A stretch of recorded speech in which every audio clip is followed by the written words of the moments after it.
twibinyogoze n'amazi meza.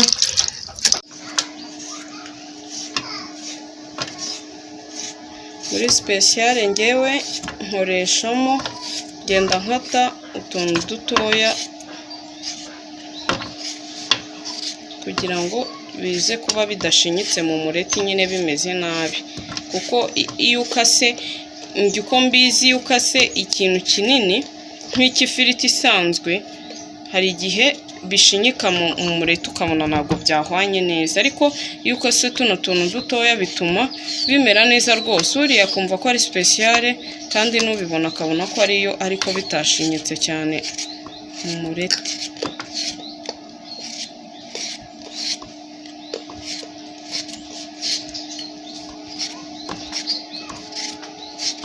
Mwana abakunzi bacu turabakunda, turanabasuhuje aho muri hose kabisa.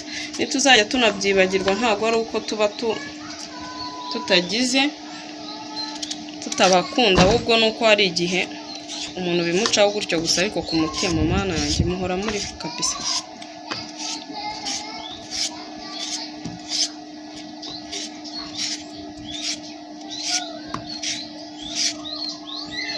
Kandi Imana ijye ibaha umugisha kuba mudukurikirana, ni iby'agaciro.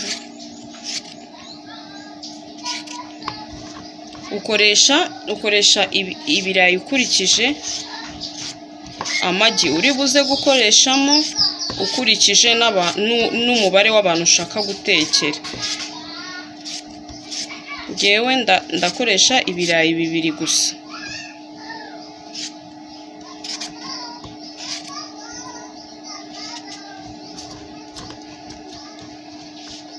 Noneho iyo birangiye gutya uhita ushyiramo umunyu, kuko mbanze mbasobanurira impamvu hari abantu bajya bateka ifiriti bisanzwe atari gutya speciale, akabanza agateka ifiriti ibirayi yarangiza akabona kunyanyagizaho umunyu. Biriya bintu ni bibi ku buzima. Nk'inshuti zanjye zo ku Gasusuruko nabibabwira kurya umunyu mubisi ntabwo ari byiza, kuko niyo wavuga ngo urawushyiramo wongera upfundikire wa mwuka wo mu ifiriti ntabwo uba uhagije kuba wahishije wa munyu ku kigero bishobora kugera mu mubiri wawe ntibigire icyo bigutwara. Rero icyaba cyiza wajya uwushyiranamo gutya, wamara gukata ifiriti ugashyiramo umunyu ugashyira mu mavuta, nibyo byagufasha kurushaho.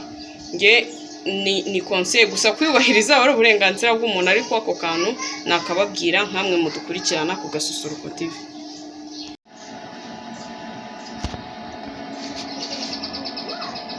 Tugiye gushyiramo amavuta kugira ngo dushyiremo biriya birayi twakaze.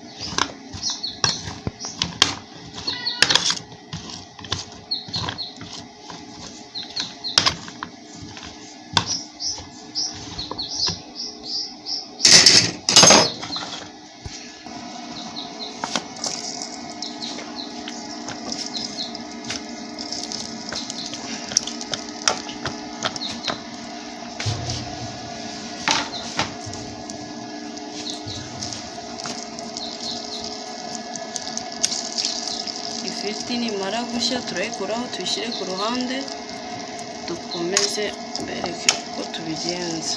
Ntabwo tugiye guteka mu mavuta angana gutya, nuko ari ukugira ngo ibirayi bishye.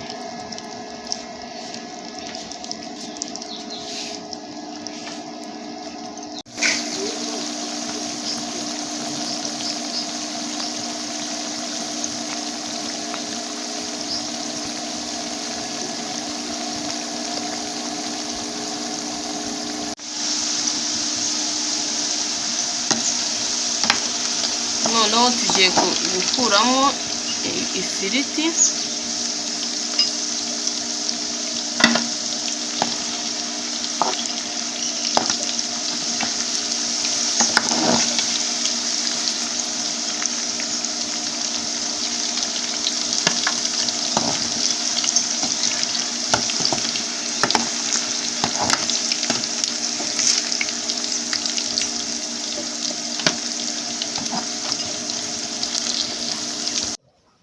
Karibu nanone ku Gasusuruko TV, urubuga tubagezaho ibiganiro bitandukanye. Rero aho muri hose tubanje kubasuhuza, turizera ko Imana ikibarinze, natwe Imana iraturinze. Rero hari abakunzi bacu bifuje ko twabereka uko bategura umureti special. Rero tukaba dufite ibirayi nk'uko twabiberetse, ubanza kubikata warangiza ukabishyira mu mavuta, ntuteke ifiriti ariko ugakata uduce dutoya, noneho warangiza ukayarura ukayishyira ku ruhande, tugatangira gukora. Noneho nuza y'umureti tugiye kureba uko ndi bubitegure, muraza gukurikirana. Ufite inyunganizi cyangwa igitekerezo watubwira.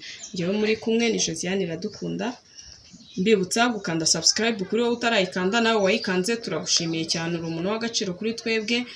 Rero mukomeze kuduha ibitekerezo, kutubwira icyo twategura, icyo mwumva mushaka mutubwire, byarushaho kudufasha cyane. Reka rero dutangire. Nta kindi bisaba, dufite igitunguru kimwe, dufite pavuro imwe, dufite puwaro ebyiri, noneho tukagira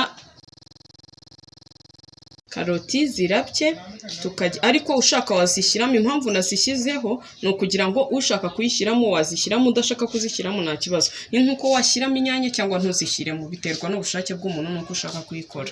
Icyangombwa ni uko iba igizwe cyane n'ibirayi n'amagi n'ibirungo ku ruhande, tukagira n'umunyu n'amavuta. Reka dutangire rero, muze gukurikira.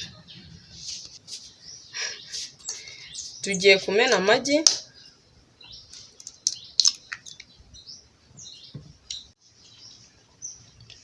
Tugiye gushyiramo akunyu gakeya, ushyiramo gakeya ukurikije uko wowe wumva ukunda umunyu.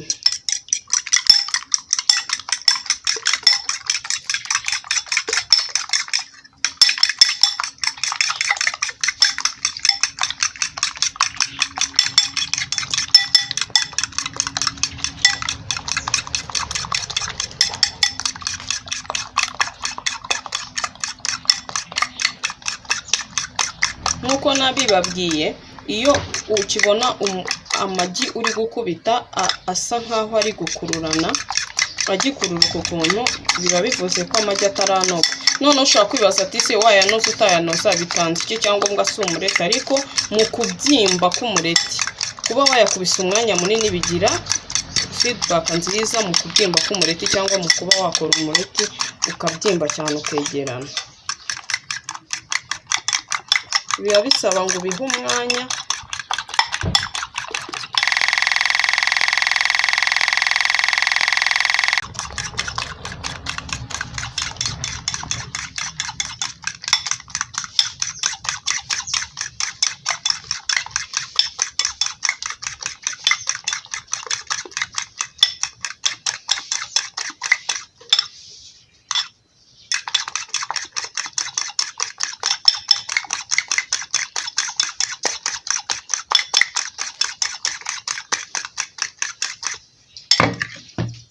Urabona ko atagikururuka cyane.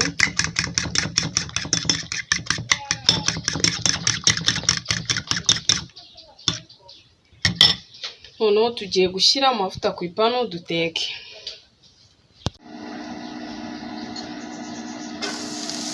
Shyiramo ibitunguru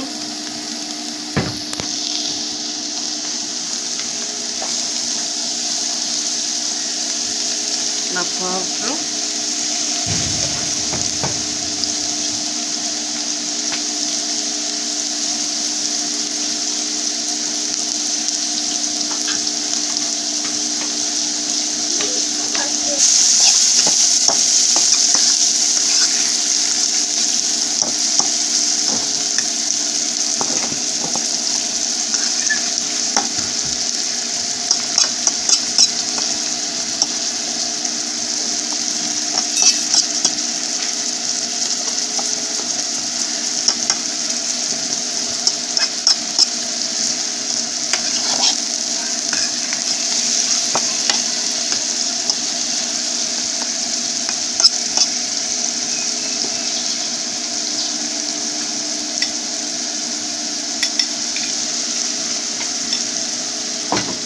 gufata no kuri za karoti twarabye dushyireho ikiyiko kimwe.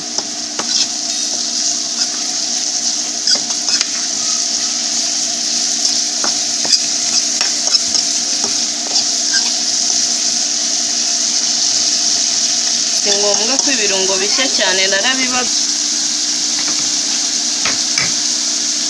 Turahita dufata bya birayi byacu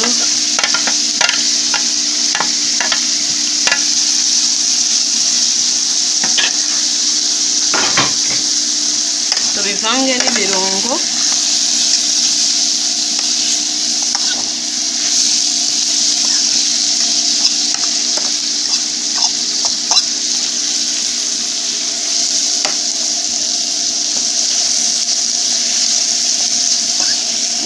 Urareka akanya kugira ngo ibirungo byinjire muri izi firiti neza uba watetse. Ubaye ukunda umunyu mwinshi no muri ibi birungo washyiramo utarashyiramo ifiriti, ubwo yabashwa yawe, ariko ngiye kubera ko nashyize mu ifiriti nkaba nashyize no mu magi, nta mpamvu yo gushyiramo undi munyu.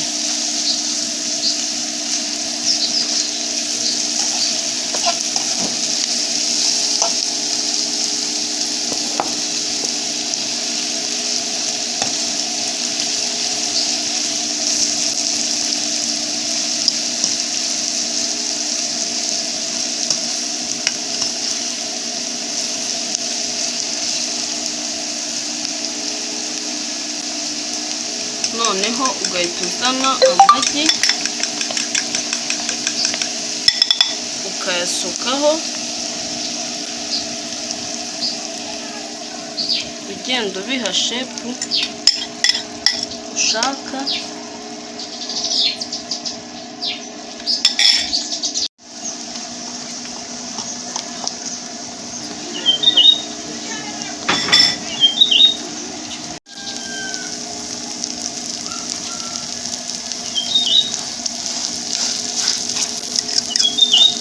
Ugenda ugira gutya kugira ngo amagi yo mo imbere ashye, kuko hari amagi aba yagiyemo imbere ashobora kuba batahiye.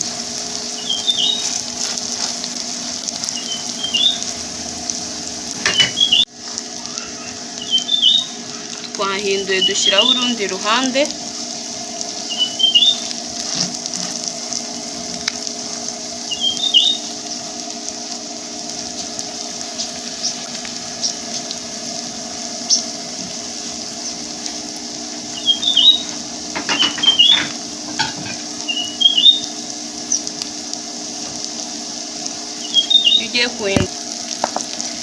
Ugiye kuhindura ukoresha isahani, kandi ngiye nkoresha ipanu gutya kugira ngo he kugira uruhande rudafata hasi.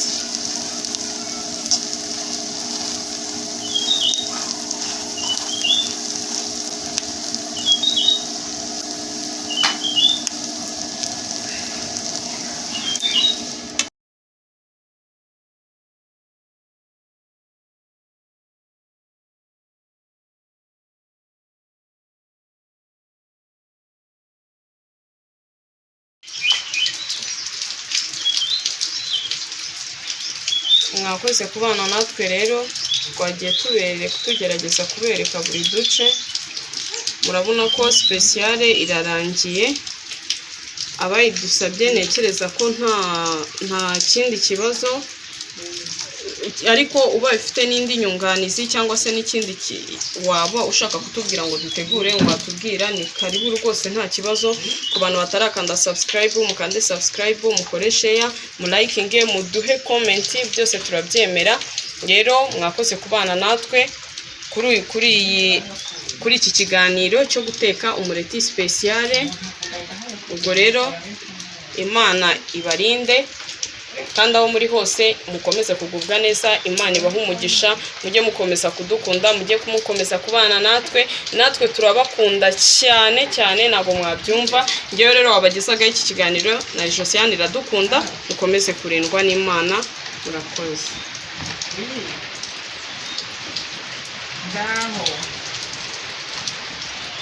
wamburiye